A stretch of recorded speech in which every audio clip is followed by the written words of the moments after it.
morning, everybody. My name is Frances Castaneda-Dice, and I'm president of the Houston East End Chamber of Commerce. And it's an honor to welcome you to our June 2nd COVID-19 business webinar. Today is going to be a fascinating presentation by our dear friend, Troy Elmore, Sandler Training. Troy, I think we've been friends since I started the Chamber about 10 years ago. And the first time I heard you speak, I was blown away by your sales and marketing presentation. And it seems like we've had you back almost every year. So thank you so much for sharing your knowledge with our members and for doing what you're doing. You're an expert, and it's an honor to bring you on. But today we're going to talk about something very important, especially during this COVID-19 pandemic, is how to retain clients and really how to get new ones. With social distancing, with people saving their dollars, it's a tough time out there, and no one better than you to explain this to us. So I'm going to just turn it over to you, Troy, to start your presentation. Thank you for joining us. Thank you, Frances. Hey, I appreciate it. It's great to be here. It's an honor to be here. And it is tough times right now. So today we're going to spend about 40 minutes or so, and then we're going to do questions and answers. We're going to talk through specifically, how do we have some success in what we call this sort of new reality? As much as we hate to think about a new reality, how do we start to have some success around that? And so I'm going to start this off by a quote by a guy named Alex Haley, and after that I'll kind of tell you what we're going to try to accomplish today and what you guys will get at the end of this. So the guy Alex Haley had this great quote, and it goes like this: either you deal with reality or reality will deal with you. Okay, either you deal with reality or reality will deal with you. And so today what we're going to do is we're going to talk about how do we deal with this reality. Right? And we all know that reality is a perception, but everybody's perception tends to be the same at the moment. And so today we're going to talk through specifically, what are the sort of the mindsets, if you will, what are the mindsets that we have to think about when dealing with this sort of new reality? We're going to talk through also what is some of the new activities we can be doing. How do we sort of segment our activity, our behavior? And then we're going to talk a little bit some of the best practices of some of the techniques you can use when you're approaching people right now, because it's a little bit more of a sensitive topic when you approach people. So we're going to go pretty fast today. We've got a lot of information to cover. I'm a pretty fast talker in general. This is not necessarily going to be interactive because it's a webinar, but we will have Q&A around that 40-minute mark. Also, don't worry if I'm going to be going through some of these slides. There's one or two of them that may be a little bit tough to read. We're going to be able to give you the PowerPoint, the notes afterwards. So if you say, I can't read that, don't worry about that. You're going to get a copy of them, right? So let me start with the first slide that you're not going to be able to read, but let me tell you what's on this thing. All right. Specifically, when I start conversations with people and I start these kind of talks, we generally start with what are some of the biggest challenges that people are having right now. All right. And so generally what I find when it comes to sales, there's a bucket of challenges, and there's actually two buckets. The first bucket it deals with prospecting. How do we go out and get the new clients that we're trying to get? Right? How do we go out and get the new clients we're trying to get? And then, how do I close more business? How do I do it without discounting? How do I get it where people make decisions? I got another bucket of how do I make sure that I don't lose the clients I have? Right? How do I go get new clients? How do I get them to make decisions? How do I do it in a way that I don't get beat up by price? How do I get them to make decisions quicker? And so on and so on. And the second bucket of how do I make sure I retain them? Now, these challenges still exist today. The difference is they're amplified. They're amplified because people are fearful. There's lots of things that have happened in the last couple of months. So I think that we have to realize it's not that they're different challenges, they're just amplified and they're multiplied. And so they come out more readily. And that means that we have to be more precise, right? We have to be more purposeful in what we're doing as salespeople in business development. Whether we're an owner selling, whether we're in a BD position exclusively, or whether we're an owner/BD, we're all selling. If you're on the outside of the business, you might even find yourself selling as well. So how do we get more purposeful? How do we get more precise? Because things are so much more amplified. All right, so here's the things we're going to be spending time on. We have this thing called Sandler Success Triangle. Okay, so Sandler Success Triangle has three pieces to it. It has attitude, behavior, and technique. So we're going to talk about each one of these individually and talk about what we need to be doing right now in this new reality when it comes to your attitude, the behaviors you're doing, and the techniques. So let's start with just in general attitude. Our attitude is a mindset, right? It's not necessarily positive or negative attitude. It's your mindset. It's how you think about things. It's an outlook. Do you have an outlook of possibility, or do you have sort of an outlook of limitation? And so when you think about attitude, it has three components to it. The first one is what we call you component. And really, this is your mindset about yourself and your abilities to succeed right now. And so that's the first component. You have to really think about the mindset you have when it comes to your abilities and your ability to succeed right now. The second part of attitude is the mindset about the market. You know, what's your mindset about the current market? Do you believe that there's plenty of market still to go around, right? That the territory is big enough that you can, there's plenty of stuff that you can sell. There's plenty of people that want to buy still. The other part of a mindset and your outlook of possibility or limitation is about your company, right? Do you believe your company can survive? Do you believe in your company's products and services? Do you believe that you guys provide something that people really want? And so these are the three critical components of your mindset. I showed this slide because, and you probably have seen this over and over and over, but you know, and we always say, look, no crisis is permanent. We can start back from the Great Depression.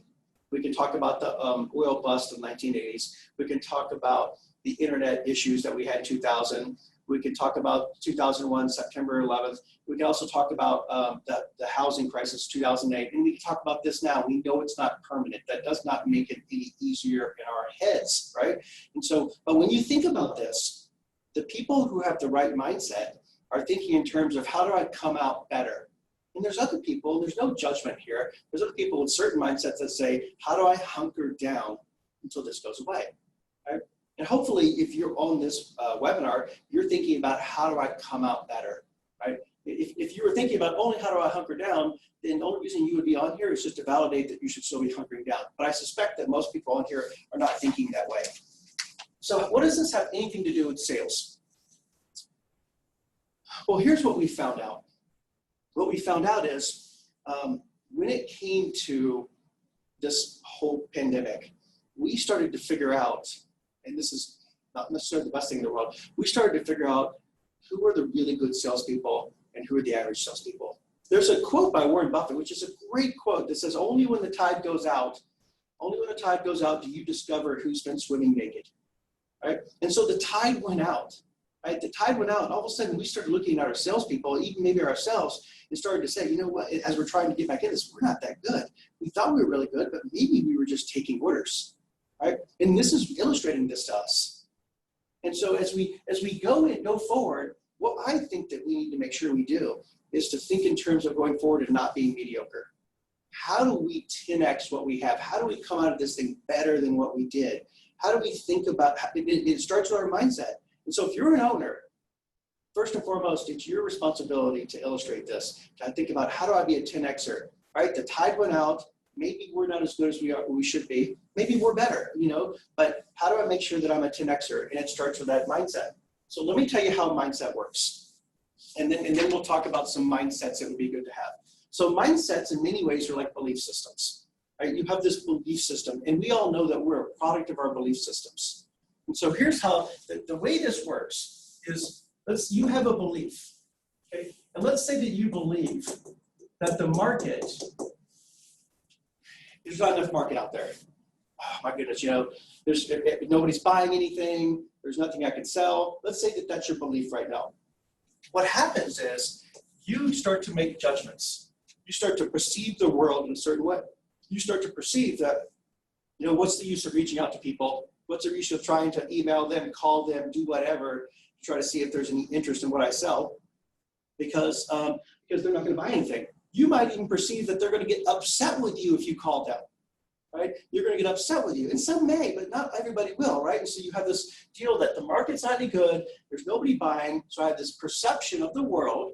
I have an attitude, if you will, or a judgment that I've made that nobody's going to buy anything, so what's the use? And so when it comes to my actions are sort of, you know, if I do them, they're not done very well. They're not done very precise, if I can use that word. And you know, maybe we don't do a whole heck of a lot at all. Maybe we're sitting around waiting until the market comes back. And so what happens is my results are very reflective of my actions, right? If my actions are such that I'm not doing a whole heck of a lot, I'm not doing anything at all, or I'm not doing it precision-wise because I don't believe that there's a market, then my results are going to be indicative of that. And here's the problem, is that it's going to reinforce my belief. And this is called in Sandler self-fulfilling prophecy. And so we have to be very careful that what we believe right now, we actually, if we're not thinking about this purposely, we'll make that come true because we're humans and we have to. We want to reinforce our beliefs. We want to validate them. And so you have to check your head first and foremost. So what mindsets do you need? Now what you're seeing here, if you get this, is you're seeing a slide of a whiteboard that we have in our office that I started writing positive mindsets down as soon as this stuff started happening. And I was filling it every single day with a new positive mindset. And so, you know, when I think about this, I had to get proactive with what mindsets I needed to have so that I could get a hold of my brain. Because my brain, in many ways, was something that was going to be my biggest problem. In Sandler, there's a rule. Never let the way you feel determine how you act. Let the way you act determine how you feel. Right? Never let the way you feel determine how you act. Let the way you act determine how you feel. And a lot of times, if we feel a certain way, we act that way and we reinforce it. And so, how do I do this? First thing I want you to think about is, and this, if the first takeaway is thinking about your mindset. What's a mindset that I need to have? What's a mindset that I need to have? For example, I wrote some of the ones down that we think about, and this one may be one of those other slides that's hard to read. You know, things like clients need us more than ever right now. You know, we are built for things like this. You know, I'm open and receptive to all good. Because right now, it seems like there's not a whole lot of good. I mean, just every time you turn the news on, there's something that it seems like there's something else going wrong. You got to have this mindset of I'm open, I'm looking for the good, right? Another mindset that we have right now, people are craving connection right now. They're wanting to hear from me. My mindset, I'm focusing on the positive. There's always opportunity. I'm going to double down. I'm not going to hunker down. I'm respectful of all my communications. So these are some of the mindsets we think about and that we're trying to be proactive about right now. And so I will ask you guys to just think about in terms of what's a mindset that you can use right now that you can literally be writing down, you can be thinking about that would help you. What can you strategically and proactively tell yourself each day, right? Tell yourself each day. And we have a phrase, and this is by a guy who writes great books. His name is John Gordon. He writes a bunch of books. And one of the things he always says is he says, talk to yourself. And I absolutely love that. You know, you got to stop listening to yourself right now. You have to talk to yourself. You have to tell yourself what you need to hear. Because if you just listen to yourself, most of the time on the messages in your head are something like 80-something% are negative. I bet you right now it's amplified. If it's not 90-something% of the messages that are hitting your head are negative, I'd be really surprised. And so you have to take control of your life, you take control of your mind, and start to talk to yourself and tell yourself the things that you want to hear. And I'll tell you a quick story about this.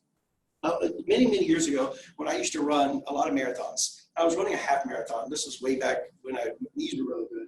I was running a half marathon one time. I was in Austin, Texas. And I remember getting about halfway through this thing. And I was running with my brother-in-law, and he'd already dropped out. He dropped out about the first mile or so. His stomach wasn't feeling good. And so I was running all by myself. And in Austin, if you know anything about Austin, it's a lot of hills. And I was just a little bit upset because I was running by myself. I had 6 more miles to go. I was running up hills, and I was tired. And I was just talking to myself going, I cannot believe I have to run 6 more miles. Cannot believe I have to run 6 more miles. And right about that time, it was interesting because I passed up a guy who was in a wheelchair. This guy was the happiest guy in the world. Happy to be alive, happy to be in that half marathon, happy to be doing his thing. And I looked over for a second, and I thought, and I looked at myself, and I said, what in the world is wrong with you? And then I started to tell myself, I started to say, instead of saying, I can't believe I have to run 6 more miles, I said, I can't believe I get to run 6 more miles. Instead of I have to run 6 more, I said, I can't believe I get to run 6 more miles. And amazingly enough, that second half was so much faster than the first half. It was one of my best times ever doing a half marathon. And I do believe in my heart, it was more about what I was telling myself than how good my ability was. Because I didn't really train that hard for that thing, truth be told. All right, I'd run a bunch of them. My brother-in-law asked me to run it with him. He didn't even make it through the whole thing, which I gave him a hard time about.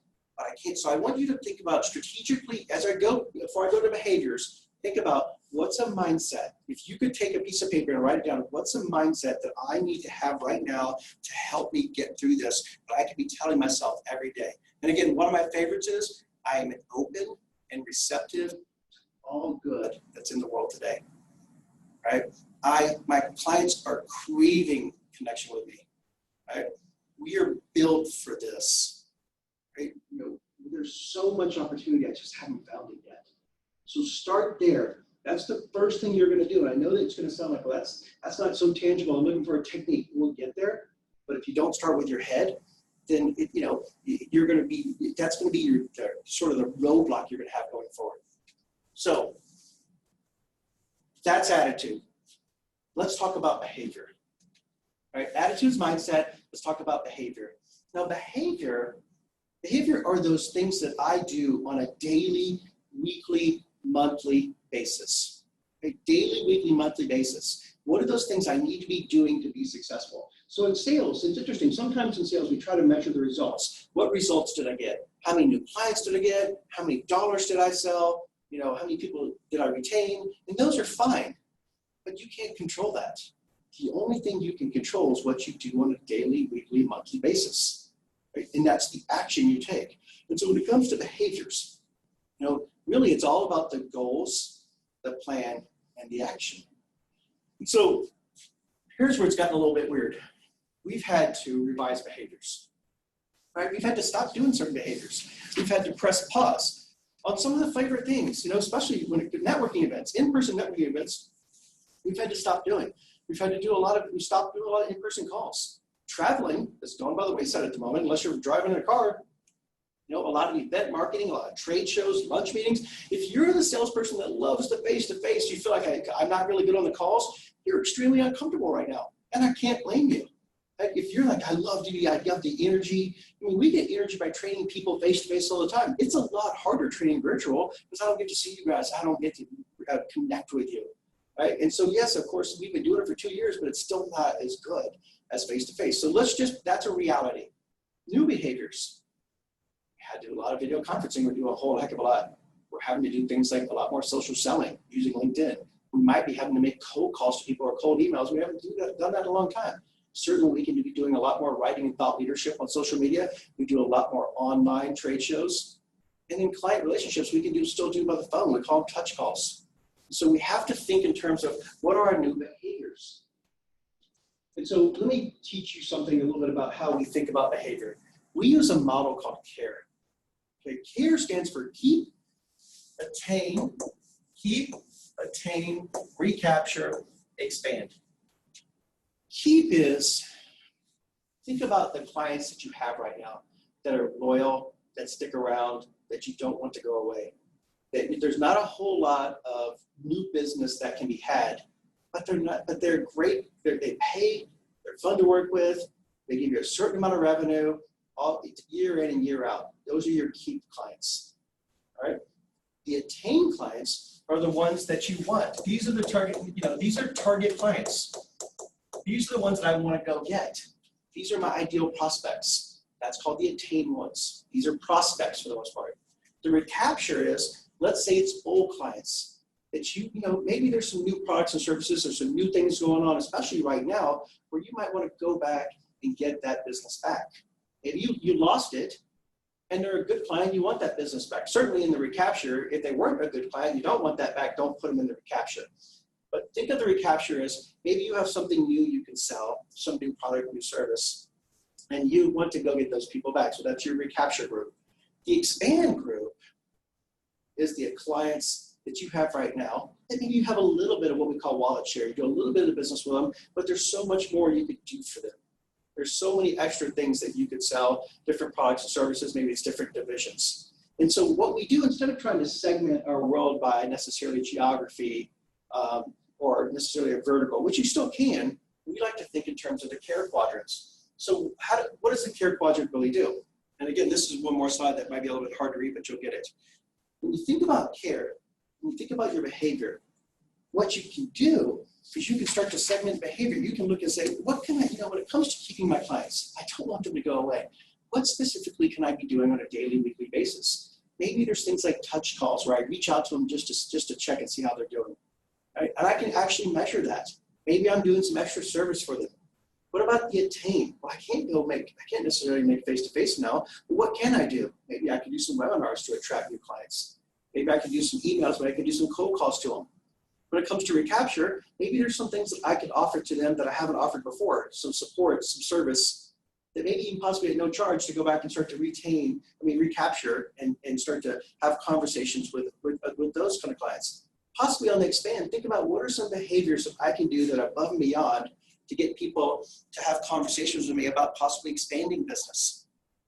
Right? And so this is really all about how do I get more strategic with my behavior right now to not only keep the clients I have, but go out and find those clients, those new prospects. They're going to probably need something that you have.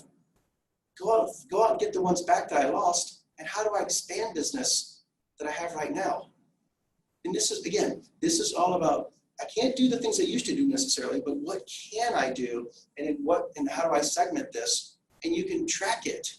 You can see kind of what's working, not working. And I would encourage everybody to think about their care quadrants, put some names of clients, if you have some, in these different quadrants, put some ideal prospects you want to go after, and then write down some of the behaviors that you're going to be doing every day, and hold yourself accountable to it.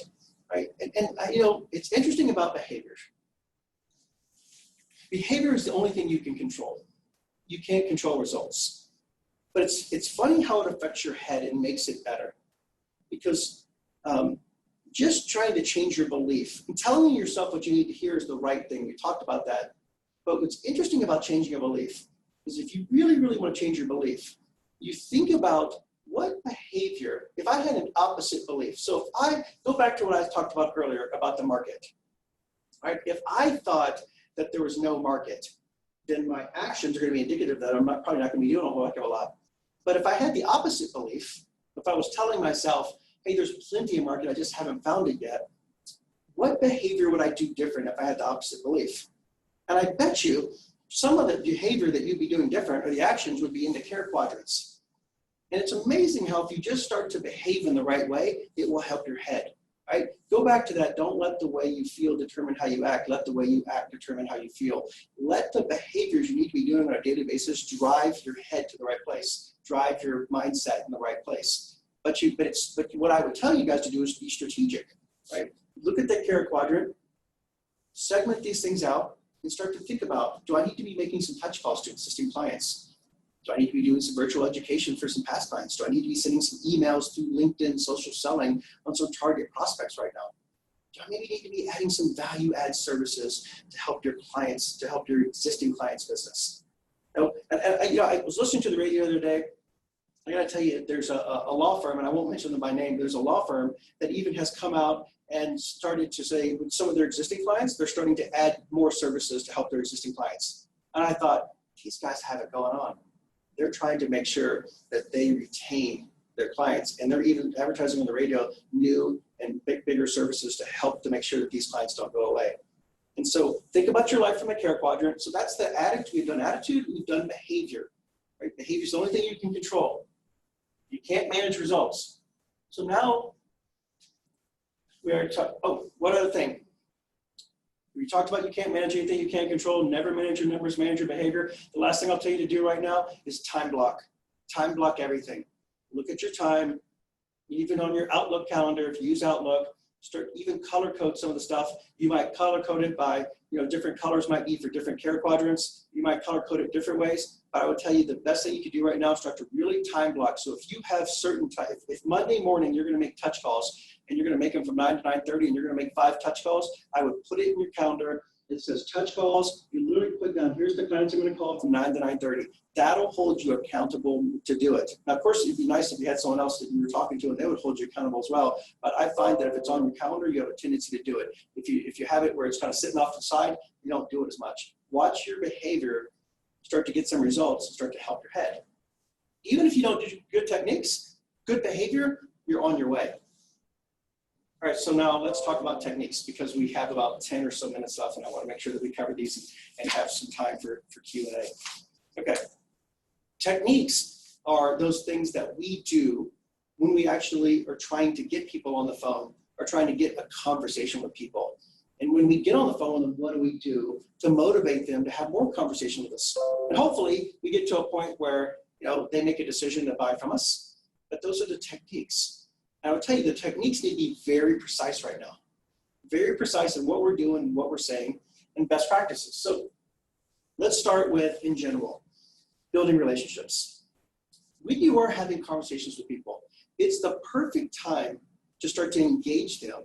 Not engage them the way the typical salesperson does with, you know, how many kids do you have or what'd you do this weekend, but start to engage them through empathy in terms of how are they doing? How's the situation impacting them? How's it impacting their marketplace? How's it impacting their company? How's it impacting them? It's amazing how you can start to empathize and help people feel better by just starting to, those are different engagement questions than saying things like, well, you know, how was your weekend? Or how many kids do you have? The typical salesperson stuff. And start to get people to feel like you can sort of walk in their moccasins, if you will, right? You can be in their shoes. The other thing about just building relationships right now, and you'll see this in the conversations, is that a lot of people are very stroke deprived. They're looking for ways for people to make them feel better, to help them feel better. They're looking for bright spots. I think you can be personal, you can be significant, you can be unexpected, you can be that bright part of their day. You can do some extraordinary, out of the way things to help, especially for existing clients, because they're looking for something, right? You can't just only do that. You have to have some substance to your conversations, but just remember a lot of empathy, a lot of helping people, giving them strokes, being that bright spot of their day is going to be something that's going to help right now. You know, just those little personal things are going to matter more than anything because people are looking for anything that's a bright spot. Even handwritten notes, it's crazy right now, are making people feel good because they're like, oh my gosh, something positive in the world. I got a nice note today from this person. It could be maybe one of your things in your KARE quadrant is to write a handwritten note to some of your clients to tell them how much you appreciate the loyalty in sticking with you and how much you appreciate the relationship. That could be one of your behaviors. All right, I'm not going to go through these tools, but there's a couple tools that you'll see in the slide decks that talk about how do I continue to enhance relationships. There's another tool that talks about how do I use LinkedIn to enhance the relationships. So if you want to look at those tools in the slide deck when I give them to you, then you'll see those things as well. But it's all about how do I enhance relationships with people? How do I use LinkedIn to actually enhance the relationship? All right, so now let's talk about how not to be a stereotypical salesperson, right? We talk about in sales all the time, how do I start to break patterns, right? Because right now, people are very, very sensitive to being sold. It doesn't mean that they don't want to talk to you, that they aren't craving connection, but they're very sensitive to being sold. And if you're not careful, because we have our own fears and anxieties about what's going on, and we're trying to make our own numbers, we sometimes come across as a very stereotypical salesperson. And I know you guys might think, I don't do that. I'm not like that. I'm not a stereotypical salesperson. But if you don't know how to do it differently, it's amazing how we come across like that. And the best example I always give is if you were talking to someone, you got a hold of someone on the phone right now, or you're on a virtual conversation with them, and they were to say, you know, look, it's a tough time right now. You know, we're using somebody right now. Why should we switch to you? You might get some conversation that says, your prospect might ask, why should we switch to you right now, especially in what's going on? And as a typical salesperson, we're probably going to say things like, well, let me tell you all the reasons why you should switch to us. Now, let me give you all the reasons why I think it makes sense to switch to us, to go with us right now. Right? Or if you're talking to an existing client, they might even say, why should we stay with you? Why should we stay with you? You know, it's a really tough time. And the stereotypical salesperson is going to try to give, again, all the reasons why they think they should stay with them. Let me tell you why you should stay with us. But here's the opposite of that. Here's the 180 degrees. When someone says things like, why should I stay with you? Or why should I go with you? One is more of a retention, one is more your prospecting someone new. Your answer always needs to be, and it's just a nurturing version of, I'm not sure you should yet. Why don't we have a conversation? I'm not sure you should go with us. I'm not sure you should switch from what we're doing right now. Why don't we have a conversation? Let me ask you some questions. Let's kind of just have a discussion. Let's see if it makes any sense at all, you know, to get to a point where, you know, I tell you that you should switch or not. And what you're trying to do there, I know it sounds kind of crazy, is you have to really go 180 degrees opposite of how you're normally selling. You have to make sure, you have to almost break the pattern. They're expecting you to try to convince them why you should stay with them, or why they should stay with you, or why they should switch to you. And what you can't do is come across as that stereotypical salesperson and try to convince them. And so whenever you say things, when they say, why should I switch to you? And you say things like, I don't know if you should. It's the truth. And you're breaking a pattern. And you say things, why don't we have a discussion? Why don't we, let me ask you some questions. Let's see if there's any challenges or problems or anything that would warrant you even thinking about switching. Right? And we can start there.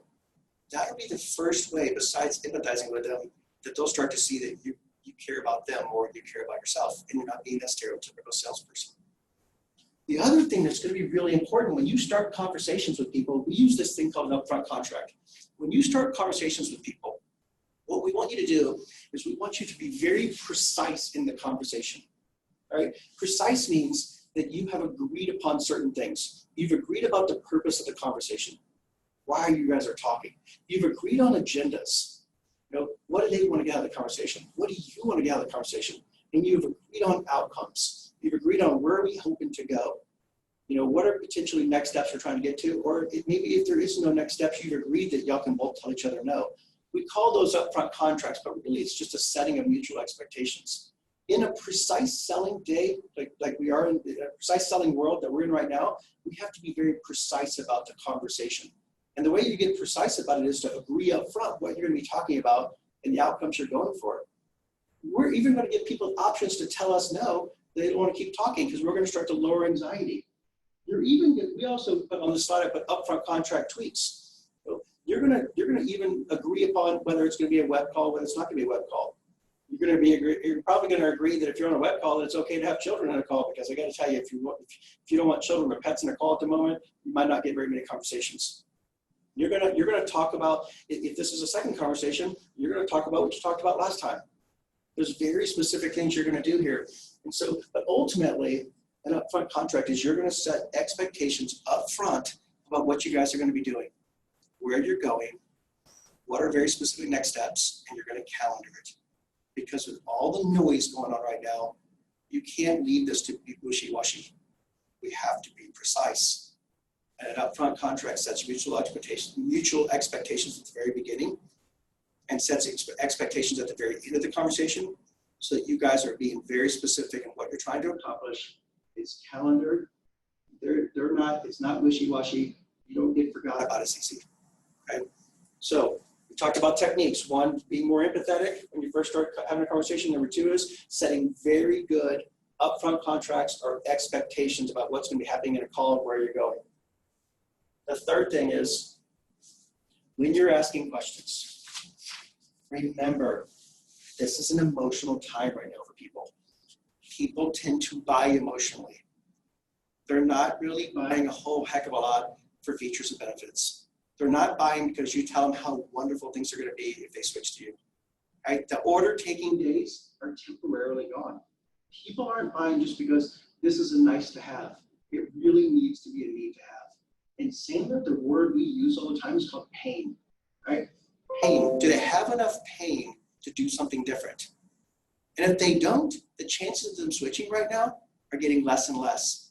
In fact, there's a statistic that says that when it comes to selling pleasure versus pain, and most salespeople love to sell the pleasure, features and benefits, here's how great your life will be, here's what we're going to be able to do for you, versus let's talk about the challenges you have and see if we can help you. The difference in the motivation between pain and pleasure is 5x. Been studied, talked about. So that tells you that people are 5 times more motivated to switch because of pain than pleasure. I just got to believe, and I don't have a way to back this up, that that's more than that now. It's more than that. If it were 10x, I wouldn't be surprised. That it would be 10 times more motivating to switch because of pain than pleasure, because people are just not switching and doing things that much different right now. But if they have enough pain, they are. We also talk about using social proof and third-party stories, which means that you're using examples of how other people have switched as ways to start conversations and other people's problems and pains to see if they have those. All right. The other part of this is, once people tell you, this is a great technique, this is part of finding pain, once people tell you about a problem they have, you do not jump on telling them how you can solve that problem. If someone says right now, if you're talking to someone and they say, we're having a problem with an existing vendor, not be able to get things out on time, their service is not doing well. What we need to do a job on is start to really dig on that pain. Give me some examples. Tell me more about it. How long has it been going on? How's it affecting the business? Is it costing money? How does it affect you? How big of a priority is this right now, especially in what's going on? That questioning technique, those questioning strategies will take it from what we call a very intellectual problem to a very emotional problem, to a point where they will tell you, hey, it makes sense to switch, or it doesn't make sense to switch. This is precision selling, right? This is being very precise about not only looking for potential problems that they have, but digging in enough on those problems to see if there's enough of a reason for them to change, and then seeing if they're committed to change. Because there's, a lot of noise out there. And so best practices is we got to take a bigger, deeper dive. And so that's taking it from this intellectual to the emotional, right? To there's a problem with service, to the fact that if we don't change, we're going to lose so much more business. We're going to lose our existing clients, and we have to change. And that's what the great salespeople do, world class. Lastly is, man, you got to make sure that we requalify this pipeline. There are some opportunities right now, and I know this is scary, that you're going to have to call back on and you're going to have to check. You're going to have to ask some crazy questions. Things like, I know we've been working on this. I know it was very close to closing, but my guess is with all this craziness, maybe this is off the table or something's changed, right? Nope. You might have to ask questions about how approvals are different now because people are working from home, or because people have lost business. One thing we do know, in many companies, approvals have gone up a level. So what we call your cast of characters, your decision makers, has gone up a level. So you're gonna have to requalify that. You may have to go have more conversations with people you haven't had conversations with to requalify that, to go back and really understand how approvals are being done and what's being prioritized. And so, and sometimes you're gonna have to say things like, should we really be talking about this anymore? Does this make sense? Is it still a priority? And I know it's scary. But if we don't, we just kind of live on that hope thing, right? And hope doesn't work in sales. And a lot of times we talk about salespeople that they smoke a lot of hopium, right? We don't want to do that. We want to make sure that we requalify what's in the pipeline. When I go after new stuff, find pain, but requalify. So think about techniques you can be doing. What can you be doing right now? Can you be setting better upfront expectations? Can you be finding more pain versus trying to sell features and benefits? Can you requalify existing opportunities? Think about one of these, at least one or more of these. Can I be doing some better jobs of breaking some patterns at the very beginning by being empathetic to their situation? Okay. Now, so there's some other slides in here, and when you get these, you'll see some examples of how we talk about how to send some LinkedIn emails out, how to basically qualify people, how to get returns. But you'll see some of that. I'm not going to go through all this stuff right now. I'll tell you one more thing here, and then we'll get to a point of having some questions and answers. And then I'll have one more final thought after this. So here's the thing I want to make sure that we talk about. When it comes to techniques, when it comes to your behavior, my favorite rule, 5 seconds of guts. Right now, 5 seconds of guts. Sometimes that's all you need to get someone to have a conversation with you, to kind of push things to the next level. 5 seconds, man, you're requalifying your pipeline, that's 5 seconds of guts. To go ask somebody, is this still something that's on the table? That takes a lot of guts, right? When you're calling somebody you think might not want to hear from you, that takes guts. 5 seconds of guts sometimes is all you need to go from here to here. Also, remember that you're trying to get conversations right now. The main goal when you're prospecting is to try to get conversations. Now, obviously, if you have some existing clients, you're trying to keep them from going away. A lot of times, people are trying to go for a sale, and I said, you just got to go for a conversation and then do your thing in the conversation. So, I'm going to open this up to questions. If you guys have some questions, and we'll answer some of those. And after that's over, I'm going to give you guys the opportunity. I got sort of a free gift for you guys today, and I'll talk about that as soon as it's over. But I'll kind of throw it back to Francis right now for some Q&A, and then I'll have a final thoughts at the end of that. Great. Thank you so much, Troy. I got a lot out of it, and I know that all of our viewers have as well. But one of the first questions I wanted to ask is, how does one keep track of that new pipeline? How do they find new ways if they've gone to the same well all the time? Oh, you're talking about just new, well, a new New pipeline. leads. Yeah, well, I think a target prospect, it's interesting. First, you have to identify what your target prospect is. All right, and so you can classify those, like, what does our target prospect look like? And you have squirrels and deer and elephants and different, different sizes. But when you look at that, there's not, this isn't a rocket science thing here, Francis. You could jump on LinkedIn and just classify, here's what I'm looking for. And it's amazing how it'll spit out all these companies with all these decision makers, which give you an immediate list to go out there and start emailing and making calls to it.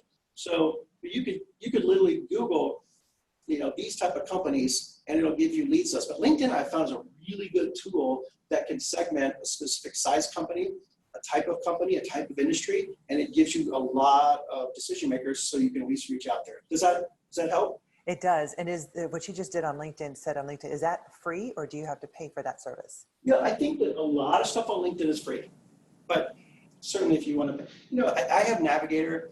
I think it's like $70 or $80 a month. I'm not sure that I couldn't do all the same things I could do in LinkedIn for $20 a month. I mean, it's really next to no money if I can get one new opportunity out of it. Mm-hmm. Good point. And then you mentioned value add, and I think that's so true, especially right now. Even the chamber, a lot of our events have moved till September, October. We're concerned about renewals, retention. But one thing that we know that we're doing really well is our marketing and our social media. And we're looking at some of our chamber members' Facebook pages, and they're not as active and they're not on it. And so that could be a benefit that us as a chamber starts offering, is that we come to them and give them a couple of hours of training, maybe take over their page for a day and just show them how that they can do that. What do you think about that?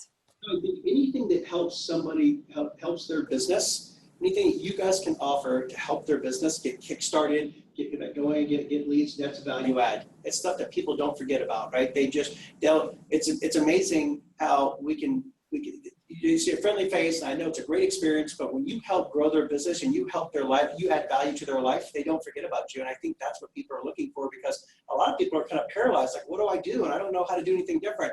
And so when you guys offer that as a specialty service to help people, it truly endears them to you, like it would to me if someone did that for us. Wonderful. And I've got a question I wanted to read. Since you mentioned that approvals have jumped up a level, that seems like a hard conversation, since that might not be who we have the relationship with. How do you suggest to manage that new relationship? And do you think that person will make that introduction to the higher up? But it depends on how much pain you've found from the existing person that you're talking to.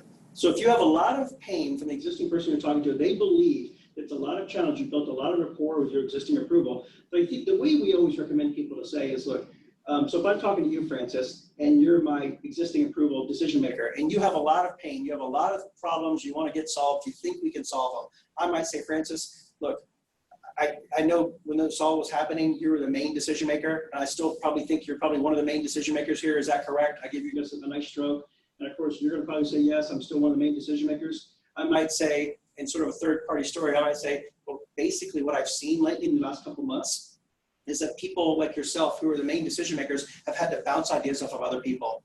Sometimes approvals have gone up a level. No, I don't suppose that's happened here. And the second you go, Troy, it has happened here. I say, okay, tell me about that. And you say, well, now I've got to bounce ideas off of this particular person now, and I got to get their approval. I say, okay, great. So how would you suggest that you and I have a conversation with that person? Because that's really got to be one of the next steps. How would you suggest that we do that? If you still truly want to get some of these issues taken care of, how would you? I never ask permission. Would it be okay? I never say that. I just say, how would you suggest? Or, hey, here's one of the next steps that we need to do. But I have to get you to tell me, right? So I give you a nice stroke, use a third-party story to figure out that hey, things have changed. We've seen approvals move up. Is that, I don't suppose it's happening here. And you say it is. I say, well, how would you suggest us having a conversation? And I'm not looking for an hour-long conversation. I might be looking for a phone conversation because I want to get that person's perspective.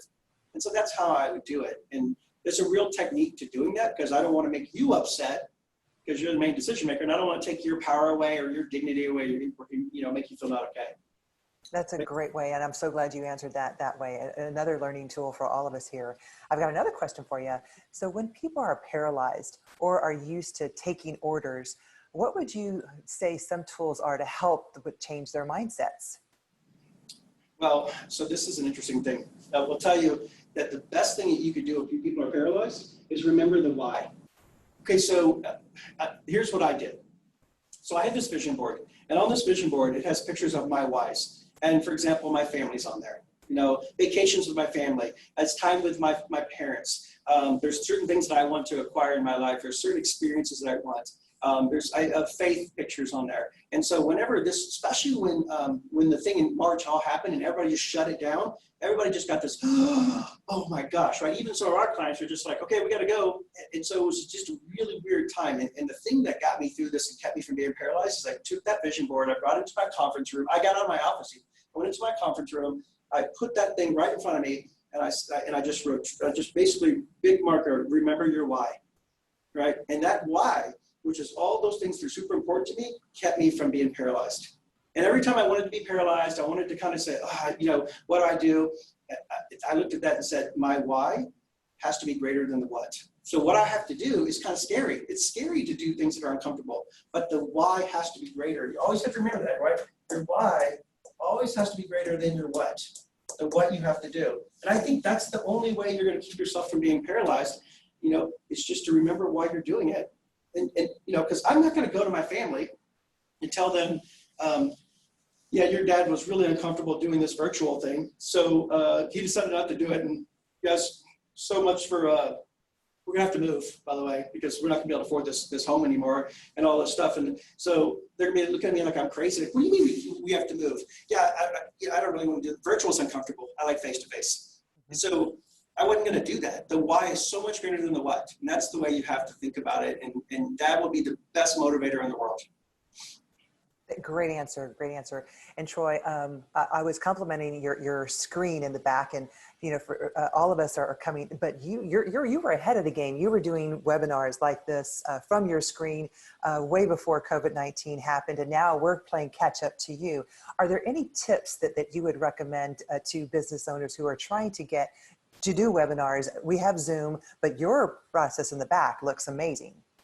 Yeah, this is a pretty simple setup, really. It's just a big, gigantic TV that mirrors a computer that's down here. And I wanted to be able to write on it. I wanted to be able to to be interactive with people. And so I bought this TV. It's a few $1,000s. It's not inexpensive, but it was better than a smart TV that was $10,000. But I think that when it comes to Zoom, it's interesting, or even any webinars, what you have to think about is that, think about if I was face-to-face with you, how do I make this interaction very similar to how it's face-to-face? And so you think about your backgrounds, you think about your lighting, you think about your dress, you think about all the things that you normally would take for granted if you were face-to-face with them to make it more interactive. And so we could do a whole series on how to prepare and do Zoom webinars and how to make them more effective. You have to prep a whole lot more too, right? Because you have to make sure your technology is working. Sometimes salespeople wait till the last minute to jump on, and their technology's not working. Or they do crazy things like they have backgrounds with a ceiling fan going, with the lights going, and you don't want to do anything that distracts from you. So that, again, we could go for an hour on that kind of stuff. But we did it because we were sort of forced to 2 years ago. People, couldn't always, we have clients out of state, but we also have a lot in Houston. They didn't want to drive from one side of Houston to the other because it's like out of state. And so they wanted a way to be able to do virtual as well. Good. That could be another class or webinar that we have with you, Troy, just on that topic, because I know a lot of people will be interested in how to make life easier for them in this new normal. Yes. But you had mentioned that you had an offer for everyone. Would you like to go ahead and talk about that? Yeah, so let me give some final thoughts and I'll give this offer. And I'll kind of have one final quote and we'll let you guys off. And so here's some final thoughts I want you guys to think about. So go back and think about what we talked about today, attitude, behavior, technique. So on the attitude section, always remember, when it comes to your mindset, don't listen to yourself, talk to yourself. We also talk about journaling, which is really writing down your beliefs that you need to have. When it comes to behavior, be intentional about your behavior, use that KARE model, right? Time block everything, start to develop almost habits. In the morning, you might be, I do a journal almost every single morning where I'm writing down things like what I'm grateful for, what successes I have, what lessons learned I have, what my mindset needs to be. And because I want it to be more of a habit, you got to be really, that gets you to be more intentional and precise. Techniques, think about breaking down patterns. Remember your goals to get conversations. Virtual conversations should be the same as face-to-face. Treat them exactly the same. Go after find real pains, don't sell features and benefits. And so here's the thing, and you'll see this. If you guys want, you can jump on our website and you can go to this www.iss.sandler.com/sell, and you can get a year free subscription to a lot of our Sandler online content. It's our Sandler Online. So if you want to jump on there, you can just put your name in. We're not going to spam you, but you'll get a free year subscription of our online content. Not every single piece of it, obviously, but there's a whole heck of a lot on there. So everybody who's on this can jump on and do that. And then if you want to know more about what we do, that'll be on our website. You can go to my email address and you can email me, and it should be on there. But if you want to know more about what we do, you can email me at telmore@sandler.com. And you can have a conversation with me. So you're certainly welcome to do that as well, if you want to have a conversation about what we do and how we do it. So here's the final quote I'll tell you. And it's really hard for me to pronounce this guy's name, but I'm going to try it anyway. This guy's name is Nico Kazantzakis. And I love his quote. And he says, "Since we can't change reality, let us change the eyes which we see reality." I think that's what we need to do. Is we're not going to be able to change the reality, but we can change our eyes to which we see this reality. And then because that will help us get to that world class, get our game up, do the things that a lot of other people aren't doing right now. A lot of people are hunkering down. And I hope what you guys do is you 10X it and you double down, right? So thanks a lot. I appreciate it, Francis. You guys, if you want to reach out, you'll get the PowerPoint too as well. So you can look at that and take notes. And if you want to reach out, talk to me, or you do the Sandler Online content. So thank you, Francis. I appreciate it. Troy, I want to thank you and everyone out there. We are going to put this video on our website so that you can share it with other associates, other colleagues that missed it. We're also going to attach his PowerPoint presentation so you can download that as well. I highly recommend you to go to this website. If it's a free subscription for a year, I'm personally going to register today to do that, because I truly believe in everything that Troy is there to help business owners and associates that are trying to keep their company afloat. I just wanted to remind everybody that on our website, we'll have a list of other companies that we want you to support. Our East End Strong Facebook page, if you haven't liked it, please do so and share your company's efforts so that we can make sure that we support you. And then make sure that you tune in for our next webinar next Tuesday. This is every Tuesday, and we're going to do this until we're back to normal. But after talking to Troy, we may just add this to our benefits here on out. And I loved your KARE, K-A-R-E. But I think that at this time, we all need to share more kindness with everybody and patience with a lot of other folks. So thank you for creating that KARE, and we wish everyone a great and safe day. Stay healthy out there. Thank you. Bye, Troy. Thank you.